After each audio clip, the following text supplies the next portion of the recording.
મિત્રો આપણા રાજ્યમાં હવામાન વિભાગની આગાહીના પગલે અલગ અલગ વિસ્તારમાં વરસાદ આવ્યો છે। મિત્રો આપણે જોઈ શકીએ છીએ કે સૌરાષ્ટ્રના મોટાભાગના જિલ્લામાં ખાસ કરીને વરસાદ આવી રહ્યો છે, ત્યારે દ્વારકાના ખંભાળિયામાં 6 કલાકમાં 9 ઇંચ વરસાદ ખાબકતા જળબંબાકાર જેવી પરિસ્થિતિ ઊભી થઈ છે।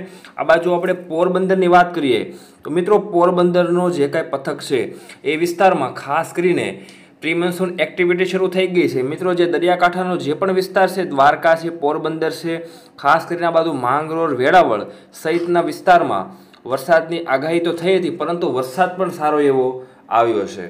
મિત્રો આ બાજુ રાજકોટના જસદણ આજુબાજુ પણ વરસાદ સારો આવ્યો છે। ખાસ કરીને આપણે જોઈએ તો સૌરાષ્ટ્રમાં પણ ભાવનગર સહિત અમરેલી જિલ્લામાં અનેક વિસ્તારમાં વરસાદ સારો આવ્યો છે। મિત્રો અને આગામી સમયમાં વરસાદમાં કયા કયા જિલ્લાના વિસ્તારમાં આગાહી કરવામાં આવી છે તે વિશે આપણે આ વિડીયોમાં વાત કરીશું। તો મિત્રો 18 તારીખના રોજ કયા કયા વિસ્તારમાં વરસાદ પડશે તે વિશે આપણે વાત કરીશું। તો આ બાજુ ભરૂચ, ખાસ કરીને ભરૂચ, સુરત, વલસાડ, વાપી, વ્યારા, નવસારી સહિતનો જે આજુબાજુનો જે વિસ્તાર છે ત્યાં હવામાન વિભાગ દ્વારા આગાહી કરવામાં આવી છે। આ બાજુ મિત્રો સોમનાથની આપણે વાત કરીએ તો વેરાવળ, સોમનાથ, રાજુલા, મહુવા, ખાસ કરીને અમરેલી અને ભાવનગર સહિતના વિસ્તારમાં વરસાદની આગાહી કરવામાં આવી છે। મિત્રો ગીર સોમનાથમાં પણ થોડો વરસાદ આવી શકે છે। ખાસ કરીને જે વેરાવળ છે એ માંગરોળ જિલ્લામાં પણ વરસાદ આવી શકે છે। આ બાજુ આપણે વાત કરીએ 19 તારીખના રોજ આપણા ગુજરાતમાં કયા કયા વિસ્તારમાં વરસાદ પડશે તો સૌપ્રથમ આ બાજુ અમરેલી વિસ્તારમાં ખાસ કરીને વરસાદ સારો એવો આવશે। આ બાજુ દાહોદ, વડોદરા, છોટાઉદેપુર, ભરૂચ, ખાસ કરીને નર્મદા પથકમાં પણ સારો એવો વરસાદ આવશે। સુરત સાઈડના વિસ્તારમાં તો વરસાદની આગાહી તો છે તે આ બાજુ બિલીમોરા, વલસાડ, વાપી, વ્યારા, ખાસ કરીને નવસારી સહિતના વિસ્તારમાં સારો એવો વરસાદ આવશે। મિત્રો આપણે વાત કરીએ તો અંબાલાલ પટેલ દ્વારા પણ આગાહી કરવામાં આવી છે।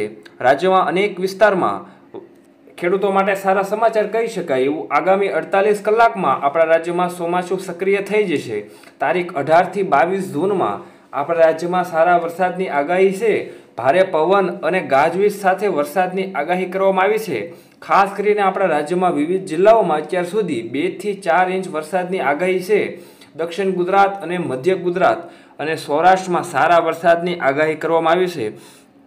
તો આપણે મિત્રો વિન્ડી એપ્લિકેશન દ્વારા જે માધ્યમથી આપણે આપણા ગુજરાતનો નકશો તમે અહીંયા જોઈ રહ્યા છો, ખાસ કરીને આગામી સમયમાં જેમ જેમ સમય વીતતો જશે તેમ તેમ સારા વરસાદના એંધાણ પણ છે।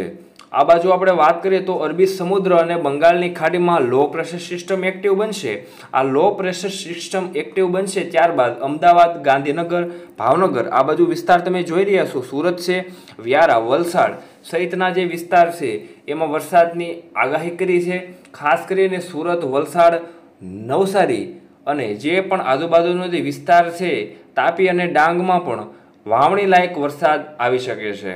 મિત્રો આપણા રાજ્યમાં ખાસ કરીને હજી પણ સારો વરસાદ આવશે, કારણ કે આગામી 5 દિવસમાં આપણા ગુજરાતમાં અનેક વિસ્તારમાં સારો એવો વરસાદ આવશે। મિત્રો આ એપ્લિકેશન દ્વારા તમે જોઈ શકો છો કે આપણા આગળના જે વિસ્તાર છે એ વડોદરા, ગોંડલ, રાજકોટ, જૂનાગઢ, અમરેલી, ભાવનગર, સુરત, વલસાડ, ખાસ કરીને આ બધા જે વિસ્તાર છે એ મેઇન પોઈન્ટના વિસ્તાર છે અને ત્યાં પણ સારો એવો વરસાદ આવી શકે છે। મિત્રો આ તો આજનો વિડીયો। આવા ને આવા વિડીયો જોવા માટે ગુજરાત ખબર યુટ્યુબ ચેનલને સબસ્ક્રાઈબ કરો।